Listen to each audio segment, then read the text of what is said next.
He tenido una carga en semanas anteriores de muchas batallas espirituales que muchísimas familias enfrentan y que no encuentran cómo resolverlo. Yo, a lo largo de mi vida como pastor, he visto el cielo, pero también he visto a la tiniebla moverse de una forma terrible. Y a lo largo de mi vida ministerial, yo vi ciclos, procesos cíclicos en muchas personas que pecaban, venían a buscar ayuda, un consejo, volvían y pecaban. Y entonces llegó un momento en el que aún cosas o herramientas ministeriales me di cuenta que no servían. También hubo un momento en mi vida en el que enfrenté circunstancias que creí nunca iba a enfrentar, y me di cuenta que herramientas espirituales que tenía en ese momento no me servían. Y me di a la tarea de indagar junto con mi esposa por dónde debíamos caminar. Y en todo este indagar, a lo largo de estudiar la escritura, y por supuesto de muy buen material que llegó a mis manos, vino toda esta revelación que quizás hace más de 10 años, más de una década, he enseñado a lo largo del continente y en muchas ciudades de nuestra nación.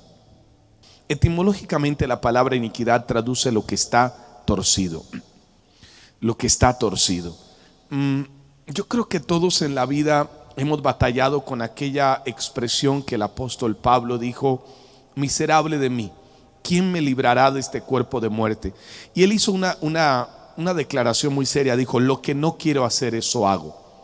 ¿Quién de ustedes se ha visto abocado alguna vez en la historia, en el caminar de su vida, a hacer cosas que usted sabe que usted no quisiera hacer? Y cuando hablo de cosas, estoy hablando explícitamente de cosas que usted sabe que no honran a Dios, que no lo agradan a Él. Y no solamente únalo a escenarios morales, porque la gente piensa que lo único que deshonra a Dios es lo moral. No, la ira, el orgullo. La iniquidad no fue algo que surgió de la nada. La iniquidad fue un espectro de manifestación del pecado que entra en el momento de la caída de Luzbel. Ahora bien, cuando usted lee los textos más originales, quizá textos de la Septuaginta o masoréticos, ellos no van a hablar en plural de las tinieblas, sino que normalmente van a hablar de la tiniebla. Hay una Biblia que es muy digamos lineal a estas expresiones de un hebreo más original, y es la Biblia textual. Y casi siempre la Biblia textual va a hablar de la tiniebla, porque la tiniebla es la expresión misma de Luzbel. Las tinieblas son el resultado de la tiniebla. No sé si me alcanzo a explicar. Las tinieblas en plural son las manifestaciones oscuras, pecaminosas, demoníacas, que van a suceder posteriormente a la manifestación propia de la tiniebla. Y la tiniebla, el ADN espiritual malvado con el cual irradia a las naciones, es la iniquidad. Ezequiel capítulo 28 versículo 15, voy a leer hasta el 18. Si me ayudan en pantalla, lo voy a leer aquí. Habla de cómo la iniquidad entra con la caída de Luzbel. Perfecto eras en todos tus caminos desde el día en que fuiste creado hasta que se halló en ti maldad. Ahí la palabra abón. O a causa de la multitud de tus contrataciones fuiste lleno de iniquidad y pecaste, por lo que yo te eché del monte de Dios y te arrojé de entre las piedras de fuego, oh querubín protector. Ese es Luzbel. Se enalteció tu corazón a causa de tu hermosura, corrompiste tu sabiduría a causa de tu esplendor. Yo te arrojaré por tierra delante de los reyes, te pondré para que miren en ti con la multitud de tus maldades y con la iniquidad, subraye eso, de tus contrataciones, profanaste tu santuario. Yo pues saqué fuego de en medio de ti, el cual te consumió, y te puse, dice, en ceniza sobre la tierra a los ojos de los que te miran. Note que está hablando de las contrataciones que habla el libro de Enoc, el libro de Enoc, del cual se profetiza en el libro de Judas, cuando dice las profecías de Enoc. Y ahí habla de las contrataciones que hace Luzbel con ángeles caídos como Shemijasa y otros ángeles, enseñando la manifestación propia de la tiniebla. La palabra iniquidad proviene del hebreo jamás, y jamás es la palabra hebrea que traduce a nuestro español o castellano violencia, injusticia, falso, malo, malvado o rapiña. Todas estas características, jamás en el hebreo, violencia, que ahí las tenemos en pantalla, injusticia, falso, malo, malvado, rapiña, cuando usted las vea. A ver, yo quiero hacer una pregunta. ¿Quién de ustedes que está aquí acompañándome en la tarima, los que están en tantos lugares, aquí el auditorio hay ángeles y los pocos que estamos, ¿quiénes alguna vez han tenido alguna de estas características en su vida que enfrentar? Levántenme la mano. Ok, yo la levanto. Esto implica que nosotros hemos tenido que enfrentar la iniquidad. ¿Y cuándo entra la iniquidad? Ahorita vamos para allá. La palabra iniquidad viene del griego anomia, y anomia significa ilegalidad, maldad o inicuo. Ilegalidad, maldad o inicuo. La iniquidad entra para pervertir el diseño de Dios para con el hombre. Ahora bien, así como hay una herencia genética en lo humano, también hay una herencia genética en lo espiritual. Todos nosotros somos portadores de un ADN.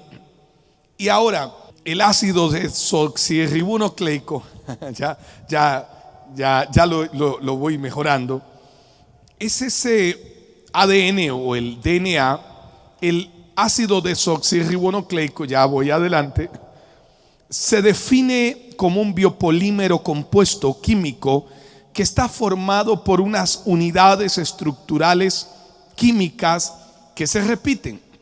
Ahora, este es el responsable del código genético. Todos tenemos un código genético. ¿Cuál es el responsable del código genético? El ADN, que determina en gran medida las características de los seres vivos al nacer. Esas características de las cuales hablaba, el dedo, el lunar, los ojos, el cabello, las piernas, comportamientos, así como en el mundo natural existen, por supuesto existen en el mundo espiritual. A ver, Dios es espíritu. Los que le adoran en espíritu y en verdad es necesario que le adoren. ¿Creería usted que un Dios que es espíritu, que al crearnos y soplar sobre nosotros aliento de vida y poner en nosotros el espíritu, realmente nosotros somos un espíritu habitando en un cuerpo? ¿Se entiende?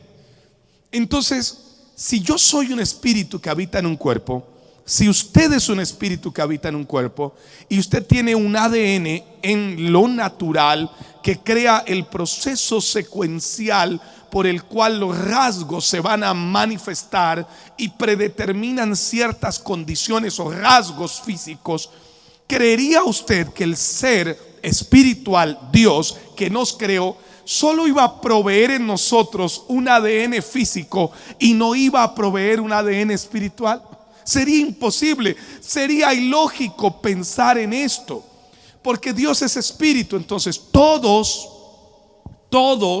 poseemos un ADN físico y un ADN espiritual.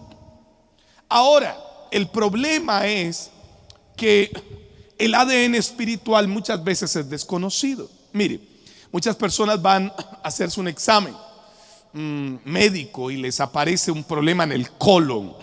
Y muchas de las preguntas que casi siempre elaboran los médicos es: ¿alguien en su familia ha sufrido esto? La pregunta sería ¿por qué? Porque ellos saben que el código genético crea repeticiones de cosas buenas y de cosas malas. Mucha gente ha sufrido un cáncer producto de una herencia genética. Mucha gente ha sufrido enfermedades respiratorias producto de una herencia genética. Ahora, si esta herencia genética natural es transmisible por generaciones, la herencia genética espiritual también es transmisible por generaciones. Y es ahí donde necesitamos traer luz a través de la escritura para entender esto.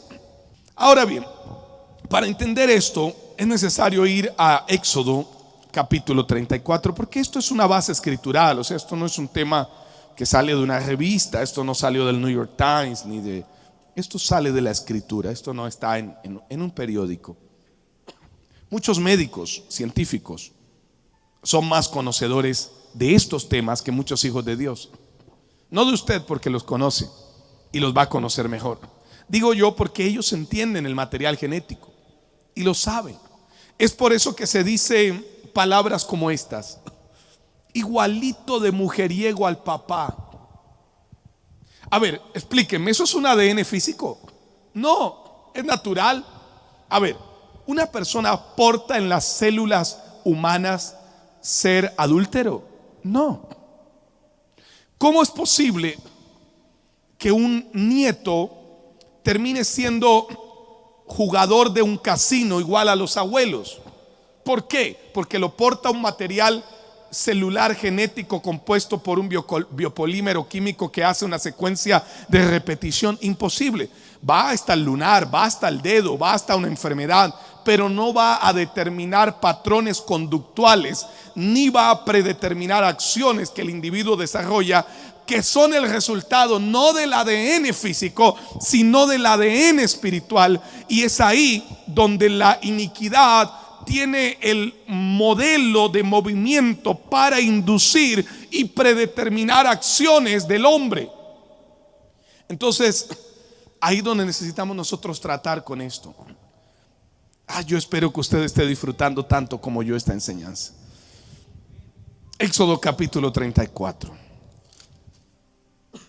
Y el versículo 6 dice: pasando Jehová por delante de él, proclamó: Jehová, Jehová. No voy a entrar en esto porque esto es una materia de estudio, pero solamente les dejo que en este versículo aparece fiel y verdadero, que es Jesucristo, y aparece el Padre.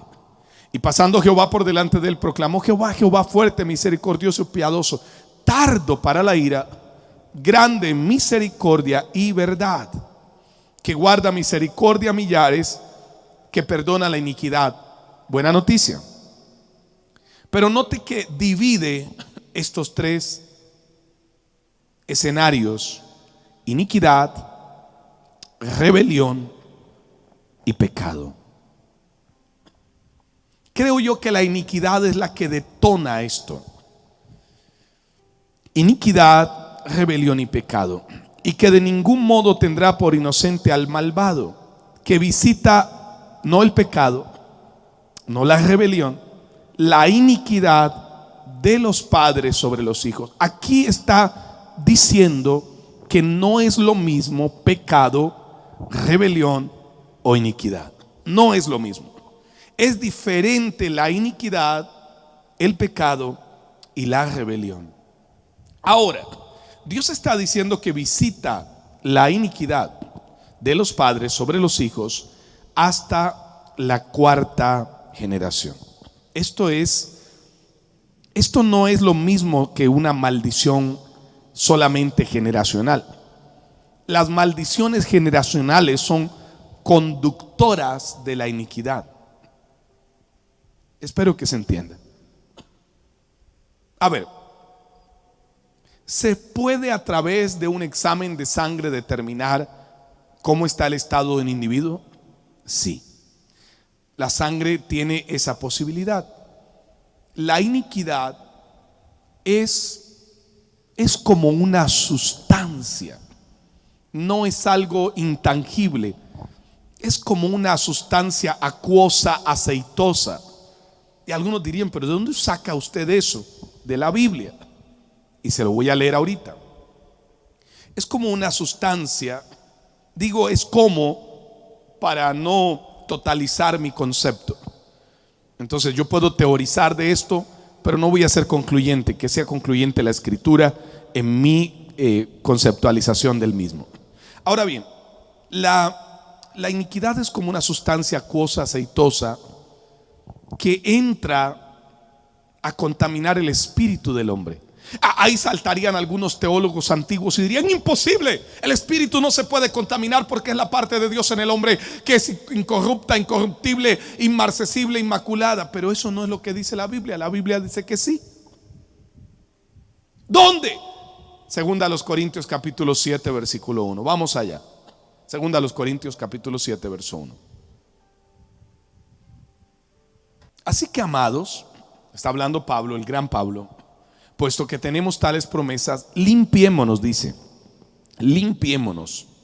Y Pablo está abordando esto: limpiémonos de toda contaminación de carne y de espíritu. Aquí se derriba toda teoría teológica que el espíritu es incontaminable, inmarcesible, incorruptible. Aquí dice que el espíritu se contamina y se necesita perfeccionar la santidad en el temor de Dios. Ahora, iniquidad es la palabra en el hebreo abón, y abón significa maldad.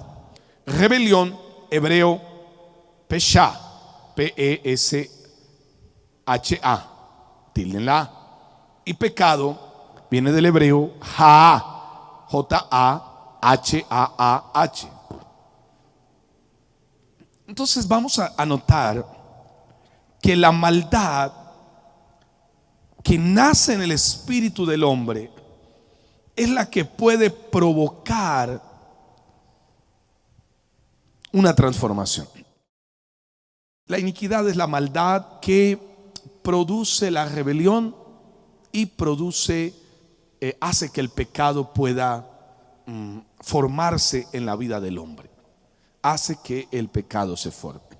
La iniquidad, ¿en dónde está? ¿En el cuerpo, en el alma o en el espíritu?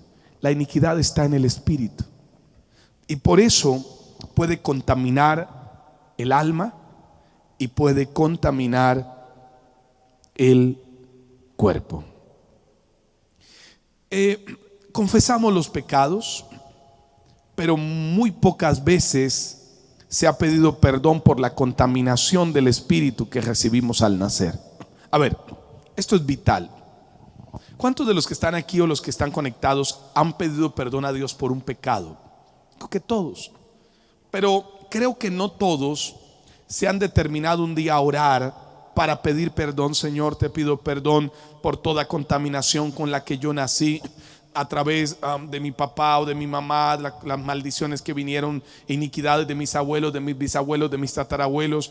Y de repente usted comienza a descubrir ahí por qué usted es iracundo, por qué usted tiene problemas, porque de repente usted proviene de una familia, de un apellido, de una región que son violentos, agresivos, iracundos. De repente usted descubre por qué, a pesar de que usted ha querido honrar a Dios con su vida, tiene unas tendencias inmorales terribles, y usted descubre que tuvo en la línea paterna, en su abuelo, un hombre inmoral que tuvo 14 mujeres, 45 hijos, y que luego terminó casado con una prima, porque el matrimonio entre primos está prohibido por Dios.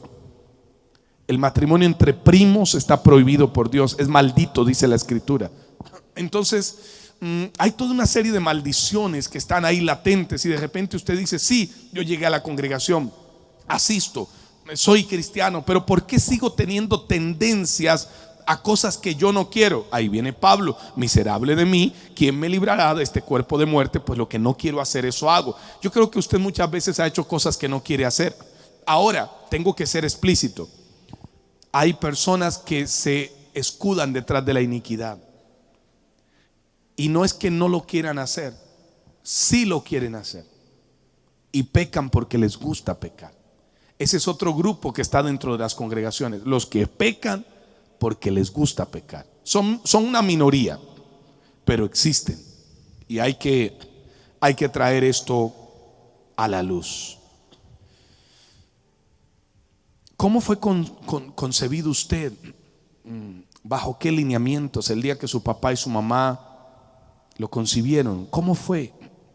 Entonces de repente usted nace producto de una violación, Usted de pronto nació producto de una noche de licor, de una mujer que sabía que su esposo le era infiel y la iba a dejar, y la mamá de ella le aconsejó que quedara embarazada porque así lo atrapaba.